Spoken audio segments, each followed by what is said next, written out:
Hello, I'm Chloe. I'm an English teacher. I would like to create English only speaking and listening content for my students.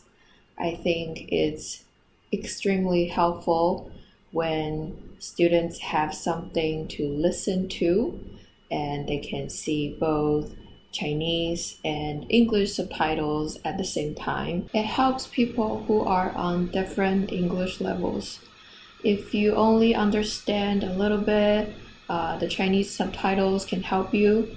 If you understand a lot already and maybe there are just a few words that you haven't seen or heard, you'll be able to pick it up from the Chinese subtitles as well, and then you'll be learning how you're supposed to spell it, how you're supposed to pronounce it, which kind of situations you're supposed to use it in. You'll be able to pick it all up at the same time. So I think it's really good, and that's basically how I learned English. So during this time, I'm just gonna be speaking in English, and as you can see from the title, I'm going to talk about my MacBook Pro being stolen at my rental place, which was broken into. So on November 1st, the very first day of this month, on November 1st, I went to work. I left my place at around 8:30 something in the morning. After work, I went to have dinner. When I got home, it was around 9:30 p.m. or something. And then I was in front of my door. I saw that my door was already open, and I saw my desk, which is where I always put my MacBook Pro, and except it wasn't there. It was gone, and I really started panicking because it has all the teaching materials, all the info that I have accumulated, all kinds of teaching materials in PDF files, in PowerPoint, in Word files, and also in audio forms and video forms and everything, all that. I was really panicking. I called the police, and for some reason they said they were busy, so they would be there like 20 minutes later or 30 minutes. Of course, I was not happy about that. I mean, it was literally an emergency, but I guess at least they were coming, so better late than never, I guess. There were cameras outside my door and cameras throughout the building. I knew I needed to get the security footage. In this place where I'm currently staying, it's a place that has two buildings. So the room where my MacBook was stolen, that room is in building 1. And in building 1, there's no security password lock. So basically anyone can go in and out of that building. And the other building is building 2. Building 2 has a password lock on the door of the lobby. And in the lobby, there is a reception. But the staff here, they get off work at 7 p.m. So I got back around 9:30 or something, so there was no one at the reception. But I know there's this cleaning lady. She comes to both buildings each day to do the cleaning, and I have her contact info. So I called her right away. She didn't pick up, and then I texted her saying, "This is an emergency. I need you to come to the reception right now, please." And I think a few minutes later, she saw my messages, and she replied, and she came to the reception. I assumed that she must have had contact info of the staff, so I asked her to give me one of the staff members' numbers so I could call them and I could tell them that I needed to pull up the security footage, and I informed them that I called the police because my laptop was stolen. So this person, this staff member, he picked up, and then he told me that he would get to the reception right away, but he lives like 30 minutes away or something, so I had to wait for him. And I was like, yeah, okay, I will wait, of course. So one police officer came, and then I took him to my room. I told the police officer what happened. I told him my laptop was stolen. And the police officer was asking me like, did you lock your door this morning? When did you go out this morning? And I answered, I was like, yeah, I left at around 8:30 in the morning, and I'm sure I locked the door.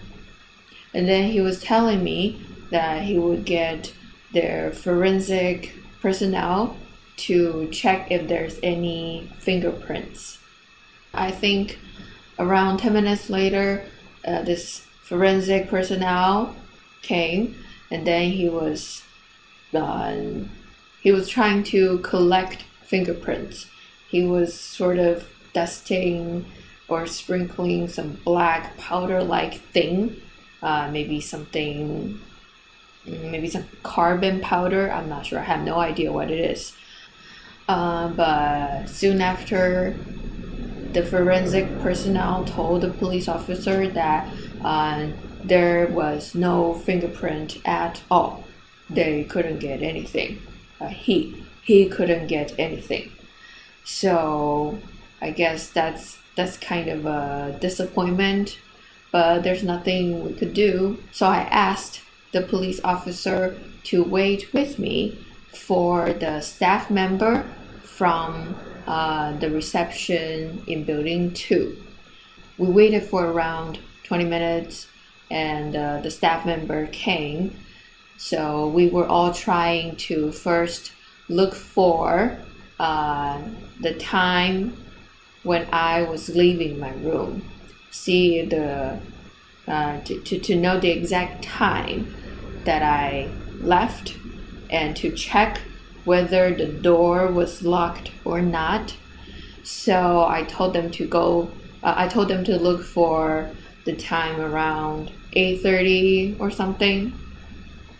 So I think at around 8:36 or 8:35, I opened my own door from the inside.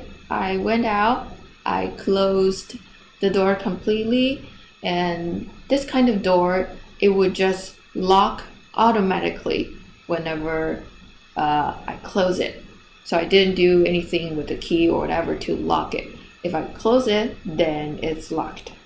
So the camera caught me doing all that. I opened the door, I closed the door properly, and then I left for work. So then they started looking for any abnormality during that day to see if they could find a suspect, or maybe someone opened my door or anything like that. And they did.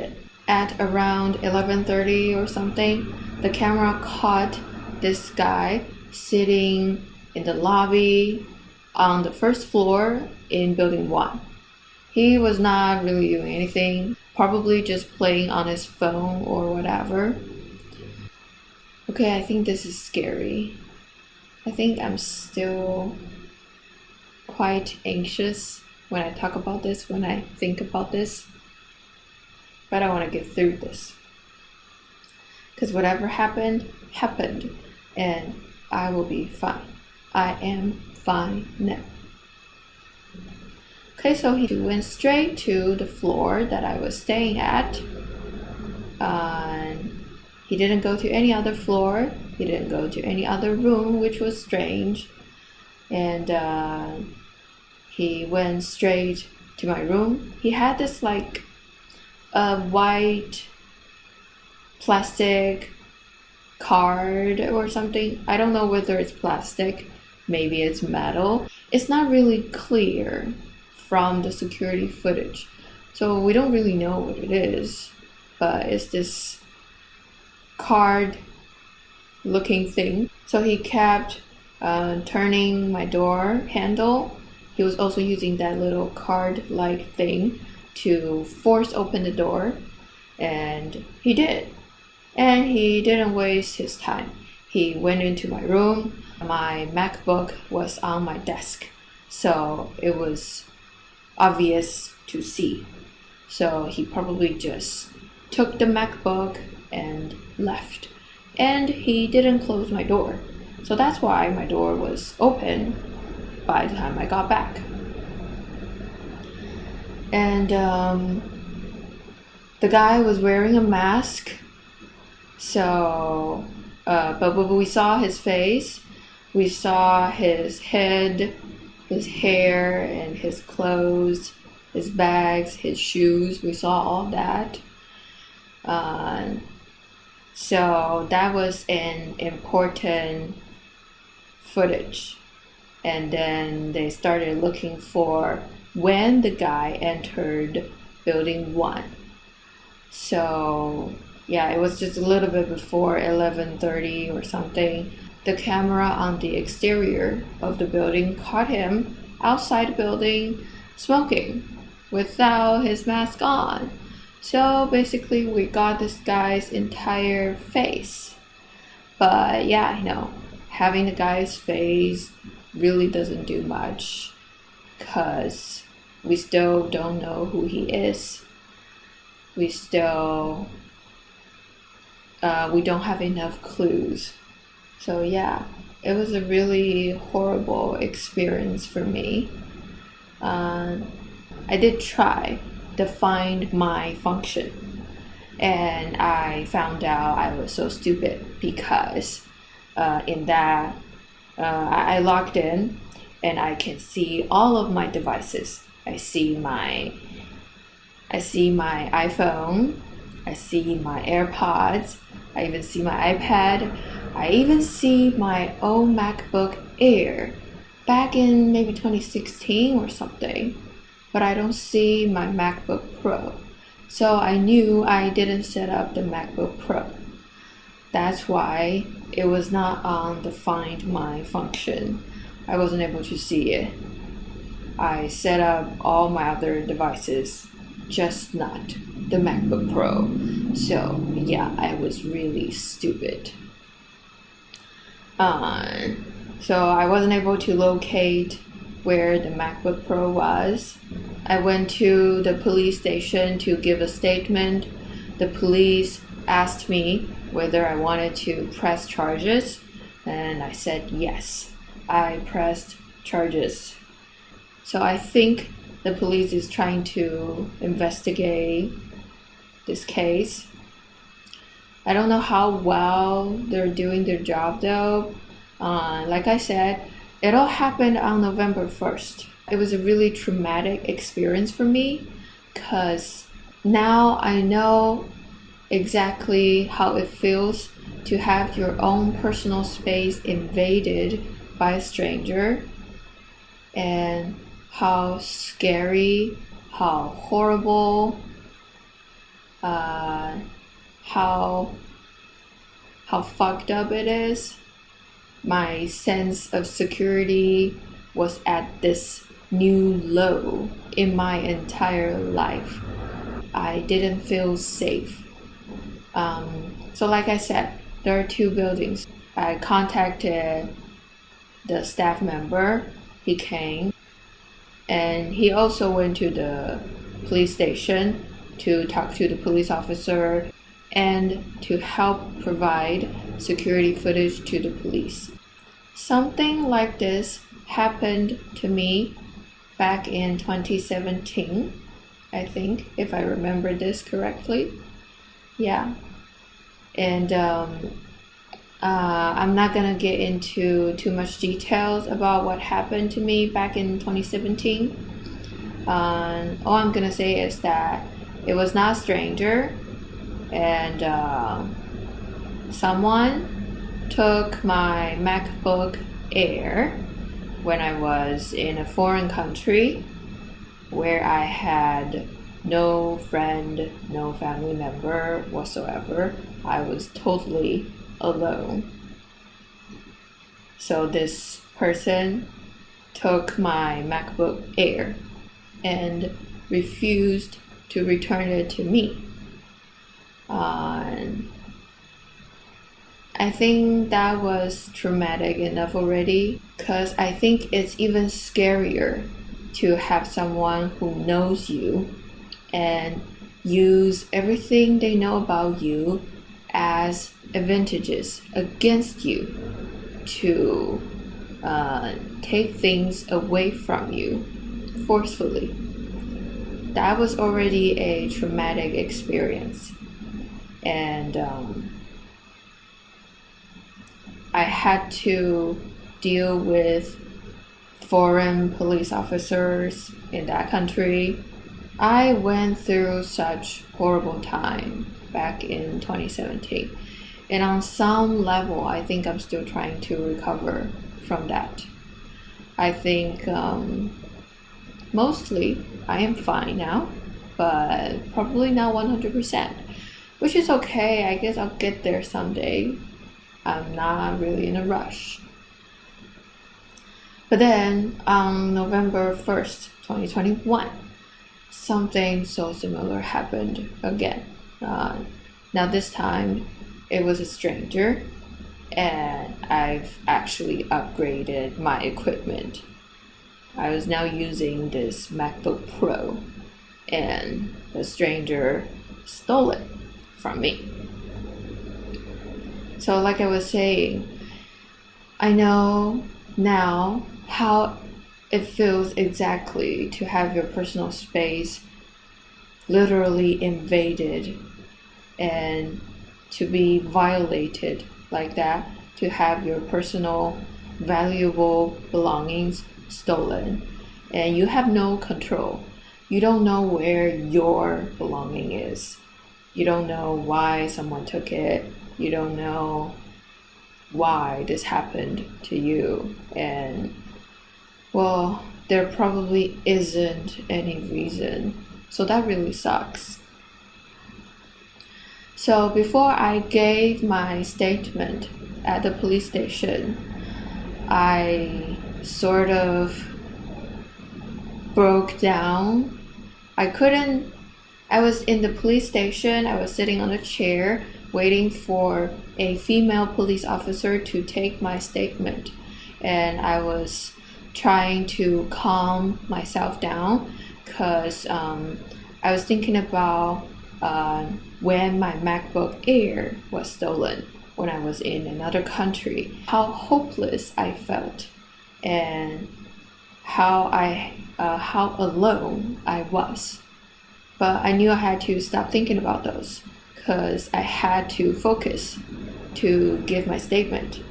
I have to know what happened at what time, and what I did, what I didn't do, what I saw, and all that. I had to concentrate, but I wasn't able to concentrate because I was thinking about the similar incident happened in 2017. So I was trying to calm myself down, but I was also extremely anxious. So I was sitting there on the chair. I couldn't take it anymore. I just ran out. I ran out of the police station. I was just right outside, and I sort of kneeled on the floor, and then I started hyperventilating. I wasn't able to breathe normally. I wasn't able to catch my breath. And this female police officer, she ran out after me, and she kept asking how I was. I was sort of still able to say a few words. I was like, I'll be okay, I'm fine. I guess I was not fine, but I kept saying it'll be fine. And she was asking me whether to get me an ambulance. I said no, because I feel like if I just try to breathe, I'll be able to breathe normally again. But I guess sometimes that's just not how it works. I don't know. She insisted on calling the ambulance. So paramedics came and they gave me this plastic bag. So they told me to use the plastic bag to breathe and to sort of force myself to adjust my breathing. So I did. So finally, I was getting back to normal, and I gathered myself. I went back into the police station, gave my statement. Surprisingly, I really wanted to cry, but I didn't cry. For some reason, I cry very easily. I get kind of emotional sometimes. I don't know why, but that just happens to me. Thanks to the female police officer who called the ambulance, thanks to the paramedics who came and told me to adjust my breathing, so I got better. And then after giving the statement at the police station, I went back to building 2, and the staff member was talking to me, and then he told me that he would let me switch room right away, because I think we both thought that it would not be safe if I just went back to the tiny room in building 1. So he let me stay in this big room in building 2, which is where I am right now. This big room with the sofa. So what happened made me super paranoid. By the time because I had to grab some stuff that I need for, like shower, makeup remover, clothes for work next day. Had to grab some stuff from the tiny room in building 1. It didn't take long. It took probably 10 minutes or so. So I grabbed my stuff and came to the big room here. And then I saw the time. It was 3 a.m. I still had to shower, so I did. After shower, during my shower, I was so paranoid. All I could think about was, is someone gonna come in? Is someone gonna take my stuff again? Yeah, that's all I could think about. It was so nerve-wracking. So I got out of shower, tried to dry my hair and all that, watching videos on my phone, trying to distract myself and trying to relax a little bit because I needed to sleep because I had to work the next day. And of course, I was not able to sleep at all. Eventually, I decided not to use my phone anymore because I guess it doesn't help when you're trying to sleep. So I put my phone down and I always turn on the flight mode whenever I sleep. So I turned on the flight mode, and I just laid in bed with my eyes closed, trying to sleep. and I wasn't able to sleep at all. I woke up at around 7:30. Well, technically, I opened my eyes at around 7:30 because I never slept. So, of course, I didn't wake up. I opened my eyes at around 7:30 or something, and I did my makeup, changed my clothes, went to work. Didn't sleep at all. As time goes on, little by little, I think I am recovering. I think I am getting myself back little by little. I am alone most of the time, and I am quite independent, if I could say so. I travel to many different countries on my own. I go to France, Australia, Japan, and so many other places on my own. I try to take care of myself. I go to the supermarket by myself and then go back to where I'm staying and cook. I really like going to movies by myself. I like being at the movie theater, watching a movie by myself. I really like that. And I like many different kinds of foods. So sometimes I will go to a restaurant alone. I even did hot pot by myself. I really didn't care about what others were thinking when they saw me eating alone at a table. I really didn't care.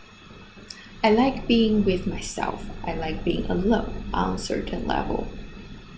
So it was important to me that I stopped being paranoid, thinking someone's gonna barge in or whatever.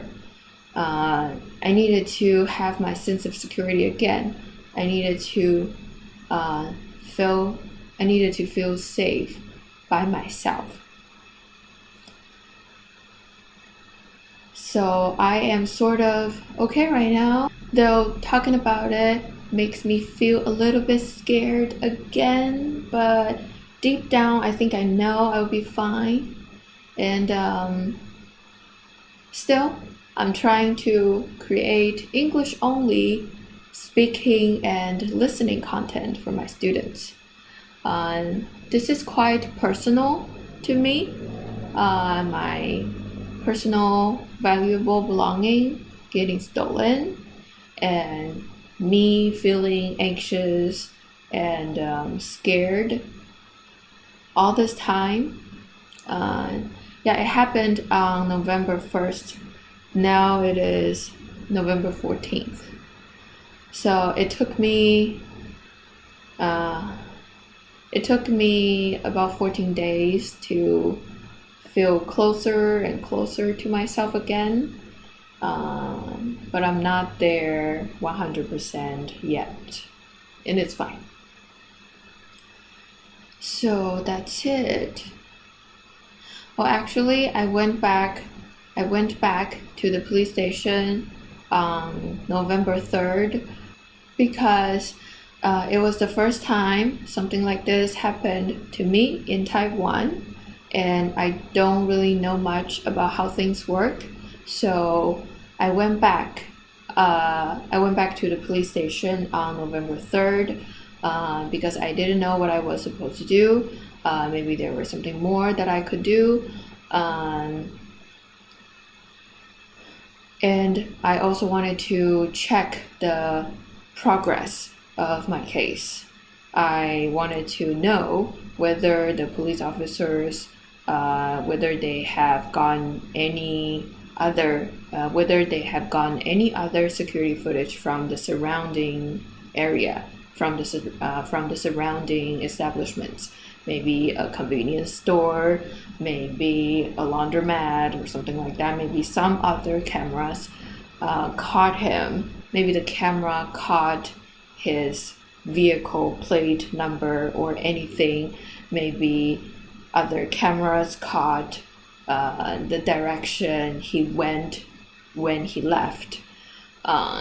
Because all we have now, at least as far as I know, all we have right now is just his face. That's not really going to do anything unless we see the guy again, unless someone recognizes him and calls the police, or unless the police officers recognize him when they see him. So that's that. So that's why I went back, but and I found the same female police officer who took my statement, who called the ambulance for me on that night, and then she was not happy about me going back. Her reaction to me being there was basically in her body language or her gesture telling me that I was affecting their job or causing trouble for them, something like that. And she was just like, well, we told you to go back and wait.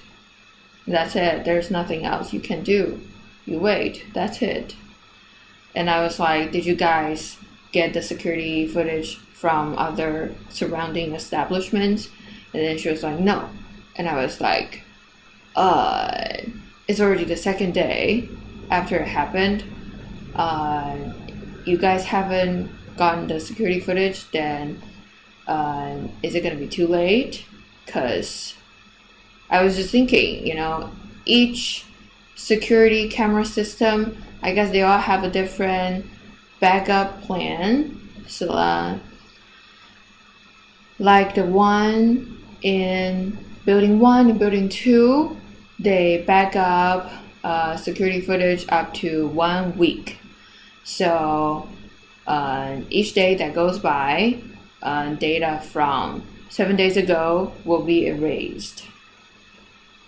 So maybe some other establishments have different cycles. Maybe they only have this 24-hour data, or maybe 36-hour data, who knows.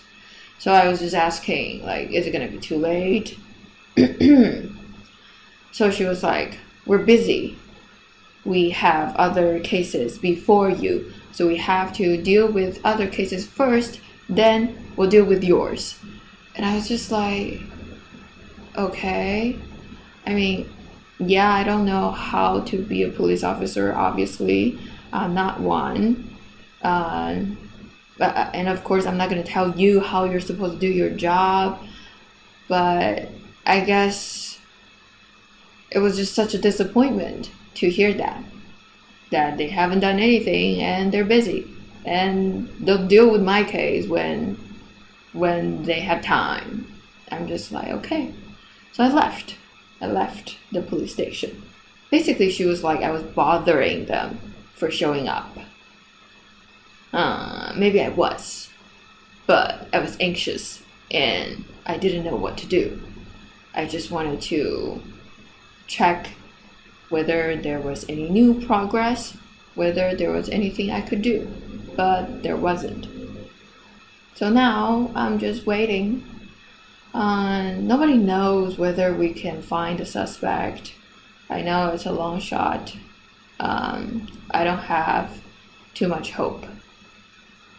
And if we do find this guy, I will have to deal with court and a lot of things. And I'm pretty sure by now he has sold a thing. He has sold the MacBook Pro for parts or whatever, or he must have damaged it already. So I really don't have any hope of getting the MacBook Pro back. So if the laptop is like damaged and broken already, and we still find this guy, he will have to somehow pay for the damage. But I think on this side it would be a civil case, and I think it would still be difficult to get the money back. Yeah, it's just really frustrating to think about all this. But I am getting better each day. I think each day I feel a little bit more secure. I feel a little bit less paranoid each day. So at least that's progress for myself. I didn't really have another episode. I didn't hyperventilate again. So that's good. Yeah, I think this happens to a lot of people, wherever you are. There are thieves anywhere. There are bad people everywhere. So bad things like this, they just happen. And sometimes we just have to deal with it. Maybe I'll have news that I can update. I don't know. Maybe I won't. My next video will probably be something else entirely different. I'm just creating content. And I'm just talking to you guys in English and adding subtitles for you to help you understand. That's all. And I think I'll be fine. I have someone in my life who supports me in every way possible. And this person is not in Taiwan with me, so that's a bummer, but that's okay. This person is doing everything to help me with my current situation. Well, I really need a working, legitimate computer to edit videos or whatever and to teach. Right now I have 2 tablets, which is really good. I am grateful that I still have 2 tablets to use, that I can still teach my students online, because it's really important to me that I can keep doing this. So at least my work is not affected too much. I still have most of my data on the 2 tablets, and all my data from the MacBook Pro, it was backed up. So I will be able to access my data on the MacBook Pro in the future once I have a new computer. So that's fine. I can still keep teaching, and all the teaching materials that I have accumulated for the past few years, they're not all gone. They're still there. So that's a big relief. I only lost the hardware of my work. I didn't lose all the effort that I put into my work. And I didn't lose everything I created, everything I have modified, built. I didn't lose that. So I am extremely grateful for what I still have right now, even though what happened to me was exhausting, excruciating, even though what happened to me was so mentally draining and horrifying. But at least physically I am fine, and I can still do my work, so that's good. Leave a comment if you have any thoughts or questions. I'll see you in my next video. Bye.